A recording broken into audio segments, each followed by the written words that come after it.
நீ பேரழகில் போர் நடத்தி என்னை வென்றாய். கண் பார்க்கும் போதே பார்வையாலே கடத்தி சென்றாய். நான் பெண்ணாக பிறந்ததற்கு அர்த்தம் சொன்னாய்.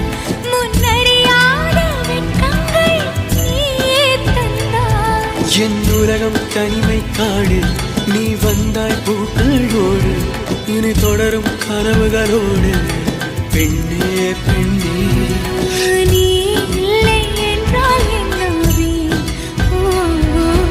நெருப்போடு வெந்தே மண்ணாவே. உன் பேரை சொல்லும் போதே உள் நெஞ்சில் கொண்டாட்டம்.